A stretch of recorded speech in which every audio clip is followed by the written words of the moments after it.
Hi, I'm Meredith McKeough. You're listening to a special edition of the Marketing News Canada podcast, filmed live on site at the 2025 SocialWest conference at the Calgary Telus Convention Centre. This episode features a conversation with one of our amazing speakers from the event. Let's dive in.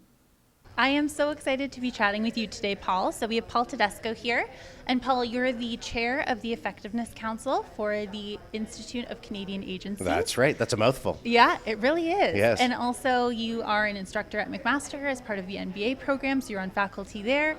And most importantly, you have a very storied career here in Canadian advertising, working for some of the largest CRM companies, digital marketing companies, etc.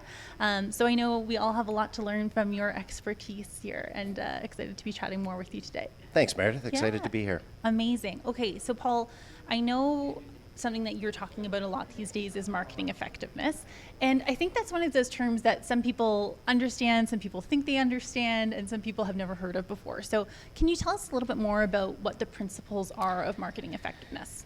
I feel like marketing effectiveness is the big data of this era. Because I remember when big data first happened, everyone was talking about it. Yeah. Nobody was really doing it well. And marketing effectiveness is very similar, where what you'll see people talk about things like creative effectiveness, where they're really testing creative, which is important. I'm not trying to dissuade it at all. And then a lot of people confuse effectiveness with efficiency. Yes. So they start to think about performance marketing, and they pull forward the fact that performance marketing is what you should do because it's the most effective, because you can measure it so clearly, and it becomes something that's that's incredibly tangible for us to be able to drive media buys or personalization or whatever it happens to be. And I believe, and I'm a first-party data CRM guy, so it's kind of fitting that I'm the guy that's talking about let's get out of that and think more about how it works long and short term to build business results. So as part of the ICA, the role that I've taken on is to take the Effie's data. So I don't know if I'm sure your listeners are familiar with the Effies. And the Effies, of course, Effie is short for effectiveness. So they are the effectiveness awards. Yeah. And currently what I'm doing is taking the data from the Canadian Effie Awards over the last 5 years. Okay.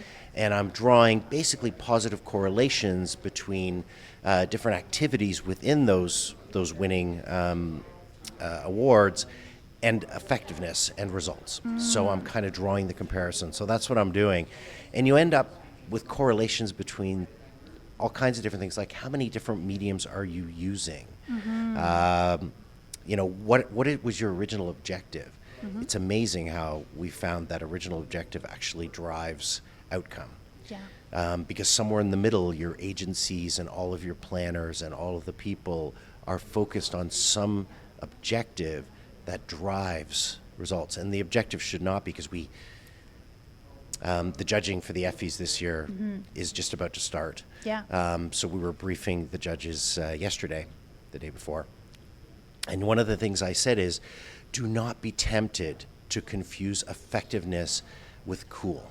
Yeah. Right? Absolutely. Because if you start to go to creative awards, then you can win based on being cool and fun, even if you don't drive results and effectiveness. That's not the Effies. Yeah. Anyways, I hope that answered your question. Absolutely. Yeah. And I think that discussion around effectiveness versus cool is a big one, right? Because for a long time, I think people who work in marketing or sort of interested in marketing, all they talk about are the coolest campaigns and the biggest ones that resonate, the brands, the big moments, all of those different pieces. So how do you help some of those judges and even, the people who are applying for these awards delineate between like effectiveness versus cool? What should they be looking to do differently? Yeah, so I think there's effectiveness, cool, and even efficiency, right? So you think of return on advertising spend.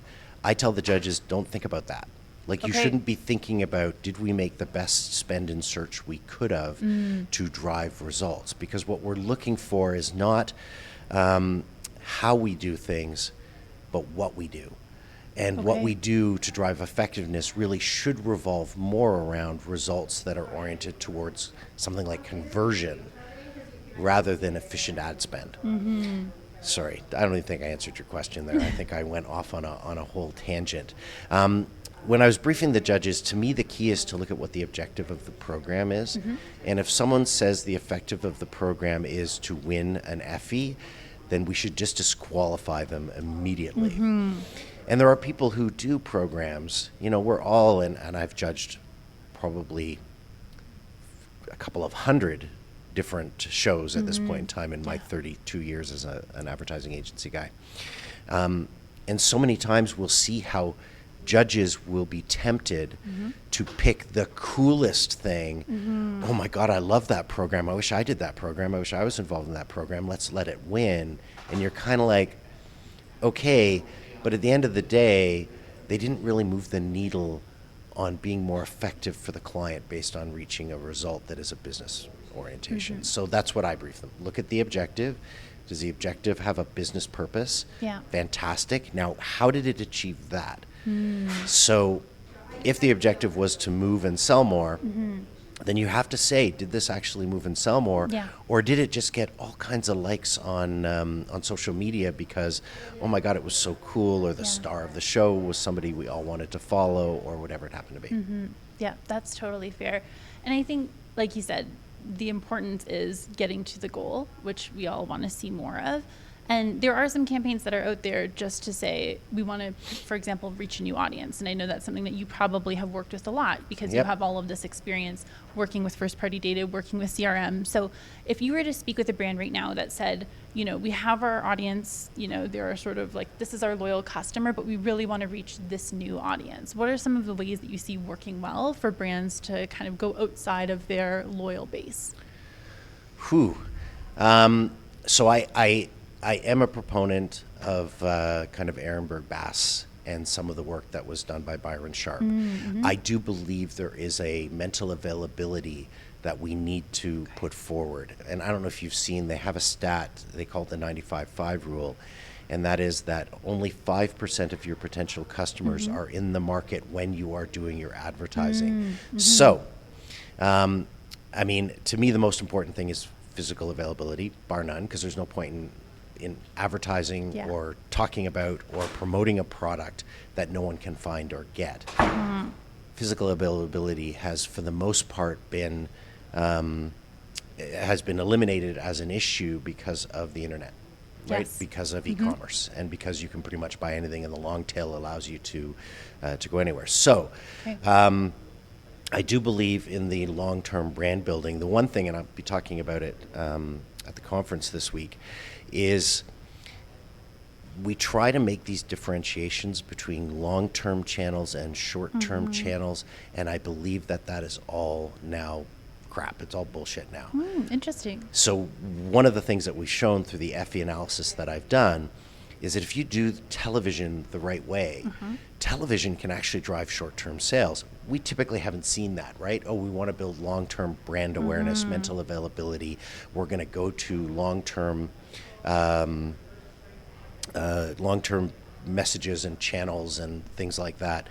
And what we found is that it's not true. In fact, and I'm showing a case on McDonald's, McDonald's has this incredible ability to show something that will drive immediately people into restaurants to buy food, and at the same time builds the long-term mental availability of the brand itself. And I think, so if I was talking to a brand who said their goal was to if it's lead acquisition or something like that that you're talking about, to reaching new audiences, people and reaching new audiences, I think you have to use, so budgets are tight, you can't do everything. So we tend towards short-term activities because they drive immediate sales. And when you drive immediate sales, you get to see the bump and everyone goes, oh, fantastic. I believe now there's ways to do both at the same time. So my advice would be, let's find those ways. Let's look at those people who are doing it well, and let's drive long-term brand awareness and mental availability at the same time as short-term sales and trial. And it can be done. Interesting. Can it be done for brands that aren't McDonald's, right? So I know McDonald's is a great case study, but what are some of the ways you're seeing, just like, there's probably some principles that we can pull from a McDonald's, from larger brands, but also things that will work for some of the smaller businesses in the world. So is there anything that you can kind of pull from that people can apply to their businesses today? I mean, you're right. Not everyone is Yeah. a McDonald's, and It's a lot of brand equity. and Yeah. being a brand that I worked on for over a decade Mm-hmm. that I love, it is definitely close to my heart. I think the same principles, though, can apply at a different scale. So obviously, you've got consumer packaged goods, QSR, quick service restaurants, or you've got these types of brands that actually can benefit through bigger media spends, more media. You go to a small brand and you can't do that. Yeah. But I do believe that even using an influencer on social media, it's really less about the channel than it is about the message and how you frame the message. Yeah. So I think it's doable. Yeah, feeling that connection and Yeah. just knowing who you're, like, it goes back to a lot of those fundamentals, right? Knowing who you're targeting, who that new audience or existing audience is that you're looking to reach, and then sort of who are the channels, the people, all of the pieces that influence those folks, and then how can you sort of tap into those in an authentic way, Yeah. right? And really kind of bring that message forward. That's I'm awesome. a strong believer. So Mark Ritson talks a lot about segmentation, targeting, positioning, and I'm a strong believer in that. And one thing that the modern landscape for mediums has done for us is provided us with an incredible ability to reach smaller segments, more discrete segments, with positioning that matches to them. And I Yeah. think that can be very powerful. So you can end up driving that. Yeah, absolutely. And you've been an executive for a long time. You've worked with executives probably for your whole career. If someone is working with executives a lot and trying to, push this message around effectiveness, right? So not just looking at the short term, looking at the long term, pulling from some of these principles, what are the key kind of metrics or stories that they need to hit on for executives to say, you know what, you're right, I see why the investment is worthwhile here? Yeah, and I think so. That's the purpose of the work I'm doing. Yeah, great. Is Okay. is for the Institute of Canadian Agencies to support its membership by providing them with these correlations that allow them to go to clients and go, I know that you want to do this short-term activity to drive sales, but look at how we can do both at the same time, and potentially use the data that we've and the analysis and correlations that we've come up with to be able to do that. Yeah. So it's not easy. Yeah. Again, in our current kind of media landscape, I think we have the ability to test and try and do things in a way we never used to. And again, you go back 30 some odd years. When I started in this business, we'd do a television commercial, and you know what? We had our fingers crossed with a couple of focus groups. Yeah. That and then tens of millions of dollars that were going to be spent on actually promoting this or playing this this television commercial. We held our fingers tight. Today, you can create 5 or 6. You can put them onto some pre-roll on YouTube. You can test and see what happens.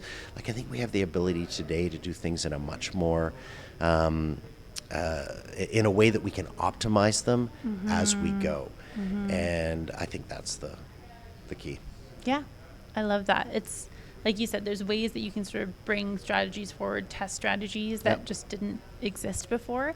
And I think, there's a little less spray and pray, a little bit more a sense of knowing, which is helpful. Yeah, and optimizing kind of as you go. Yeah. And as much as I'm talking about the effectiveness, I don't disagree with efficiency. I think it's key and It's a big important, and factor. it's something we can do so well now.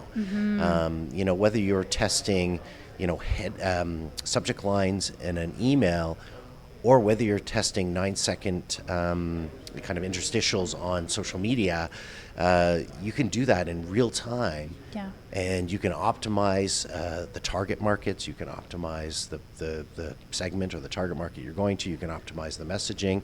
You can change in mid-gear. Technology today allows us to do so much. Yeah. And I think that's the key. Yeah, we're very lucky that way for sure. I want to do it like a little bit more sort of like rapid fire questions as well. Does that mean I can do yes, no, and number answers? You can, or 6. you could do like a minute. Yeah, there you go. But I always again, you have a ton of experience. You work with students a lot as well. What's like one piece of advice you find yourself saying over and over and over to your students, to your clients, to the people that you work with? I think so. Important to me, like I think even when I'm interviewing and hiring people to work for me, I think there's got to be a so passion is important. But when I'm giving advice to clients, I think it's a matter of, I'm gapping for a word now, it's not flexibility, but it's the ability to, ambiguity maybe is a better word for kind of what I'm looking for. I think that clients and agencies need to be brave, but need to be able to step back and say, I was wrong, and adapt and move quick. And I think that's key, because so often what we do is we decide and fall in love with something, and we overinvest in it and we continue to push it, as opposed to saying, okay, that's not working, let's pull back and let's try something new. And I think, again, today's kind of technology allows us to do that in such a way that, you know, we can live that. But people become attached. You know, the number of times I've sat in a room with a creative director who has prepared something and they've said, it's the best, it's the best, it's the best. And it's like, okay, let's try. But you have to understand, if it's not working, we're pulling it and we're trying something else. And I think we have to be that humble to be able to kind of go, we're going to make that move, make that change on the fly, optimize, let's go. Doesn't eliminate consistency. Doesn't mean you should be doing something different every day. It just means that you should be finding the right thing, and then you should be sticking with it. And building from there. And like you said, I think that balance is important, right? Because being passionate means oftentimes you're invested in the idea, right? You want to see that thing go forward. You think it's the right thing. You have that belief behind it. But then that adaptability needs to come in where, you know, an opinion or focus groups or all of these things may not actually play out the way we expected them to in real life, right? So that ability to kind of bring in that humble factor to say, okay, maybe we got this wrong, or maybe there's something that we need to change here. I think it's an important factor. So it's best of both worlds there. Be willing to take risks. Being willing to accept mistakes and move on quickly is key. Absolutely. I love that. What is when you think about inspiration, you know, I know we all look at media, we think about like movies or books or TV shows or even brands. What is like one of those things that you've seen in the last year that has made you feel really creatively inspired? One of my favorite things I'm seeing right now is the commercials that are being done by a grocery delivery service.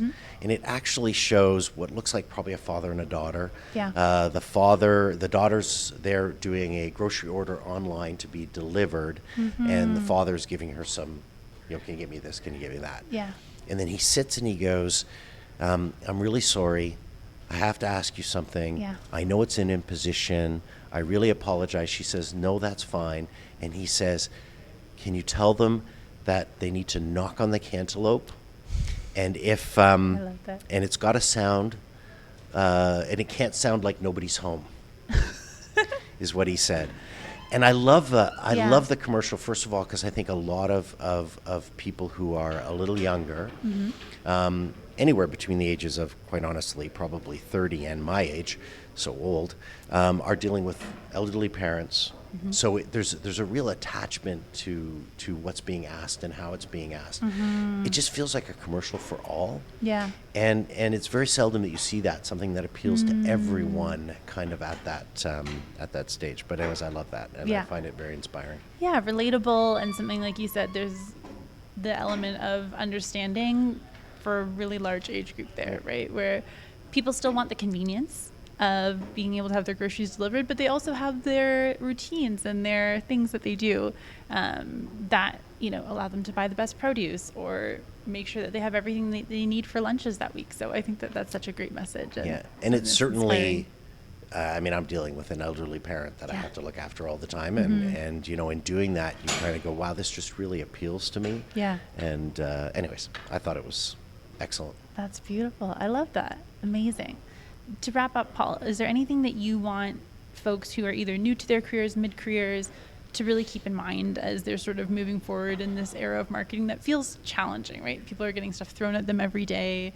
You've kind of stayed the course for a really long time. So what is your sort of like advice or recommendation to folks who might be feeling like this is a tough world that they've entered? Yeah, I mean, I think especially I think the marketing, the world of marketing has transformed so many times over the past 15 years. You know, I started 32 years ago as a shopper marketing person. And then I started building websites. Then I started doing social. Then I started doing direct marketing. Then I became a data guy. Then I became, moved through this. So I think, I know it's going back to a comment that I made before, but I tell my students that the biggest skill that they can learn is dealing with ambiguity. Yeah. Right? 100%. Because I'll get the, and a lot of students do this in today's world. I don't remember doing it when I was in school. We'll say, you know what, Paul, we want to know exactly what your expectations are for this assignment. And I'll go, no, this is marketing. No client has ever said to me once, here's my rubric for marking your, your submission. You got to be able to take risks. You've got to be able to come up with something and come up with a plan and figure things out. And I think if you can be passionate about something, deal with ambiguity, but also be adaptable and realistic, I think you've got all the skills that you need to be successful. And it's a traditional agency world that I come from, traditional brand world that so many of my clients come from. I know it's changing, and it's changing dramatically. I still think that it's an amazing place to be. I have to tell you, when I went from running restaurants to doing this as a career 30 years ago, and I have loved every minute of it. This is the best thing in the world you could possibly do. Amazing. And then I always add with 60 hours a week. Yeah, 100%. Because it's not a 9-to-5 job. Yeah. Absolutely. But I think that's, everyone needs to hear that adaptability is so important. And like you said, the ability to take risks and recognizing that it's an art and a science, right? Yes. I think that's the thing, is that there is an element of knowing what the rules are or the rubric or whatever people might be looking at.